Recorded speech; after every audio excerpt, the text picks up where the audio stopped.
Baik, assalamualaikum warahmatullahi wabarakatuh. Nah, sekarang kita coba lanjut kembali ya materinya. Di video kita yang terakhir kita sudah membahas yaitu perintah lain, freehand sama select. Ya, oke, saya akan coba buka template dulu. Saya menggunakan A3 landscape seperti ini.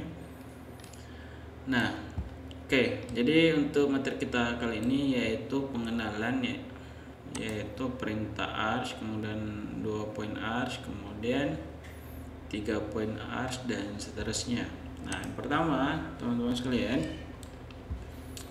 arch ini fungsinya kira-kira untuk membuat garis lengkung setengah lingkaran seperti ini, atau ya sudut 90 derajat seperti ini, atau ini setengah lingkaran, atau full seperti ini. Jadi ini salah satu fungsinya ya. Jadi kayak gini. Dan misalnya ini sangat bermanfaat. Misalnya kalau kita ingin misalnya buat kayak semacam notasi pintu, teman-teman bisa contoh gunakan yang ini misalnya ya. Nah, ini bisa kita gunakan misalnya kayak tadi 2 point arch.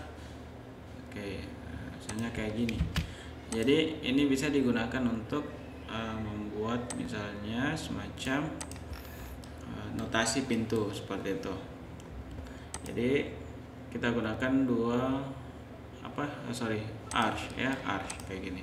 Jadi untuk setengah lingkaran atau full lingkaran seperti ini. Jadi ini fungsinya kira-kira. Terus yang kedua ada namanya 2 point arch ya, atau 2 point arch. Nah, 2 point arch seperti ini fungsinya. Jadi anggaplah isinya titik 1, titik 2, kita klik seperti ini. Nah, jadi ini bisa buat setengah lingkaran atau seperti ini ya. Oke. Jadi misalnya ada garis juga, ada garis lain seperti ini. Kemudian kita klik misalnya 2 point arch. Nah, kayak gini. Atau setengahnya mungkin kita coba ambil dari midpoint. Nah, seperti ini. Oke, nah, kurang lebih seperti ini ya caranya. Nah, itu fungsinya 2 point arch. Jadi ada garis, misalnya ada garis panjang seperti ini, kita mau buat garis lengkung ya, atau setengah lingkaran. Nah, tinggal gunakan seperti ini. Oke. Terus ada 3 point arch. 3 point arch itu kurang lebih sama ya, mirip-mirip dengan kayak gini ya kan. Nah, ya misalnya mau buat garis lengkung, nah seperti itu. Oke. Nah, terus ada pi. Pi ini hampir sama tadi dengan arch.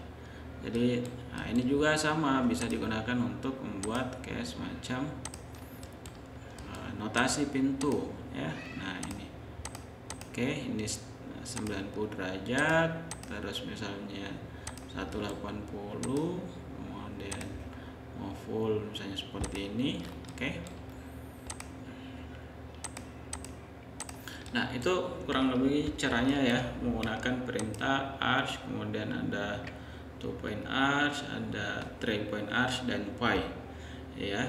Kira-kira seperti itu. Mudah-mudahan sampai di sini teman-teman bisa memahami ya. Sekali lagi bahwa videonya ini kita akan bahas dari paling basic sekali, mulai dari pengenalan perintah-perintahnya sampai nanti di tool-tools yang lain seperti itu. Oke, saya kira cukup itu untuk sementara. Nanti di next video kita akan bahas lagi perintah yang lain. Oke, saya kira cukup. Assalamualaikum warahmatullahi wabarakatuh.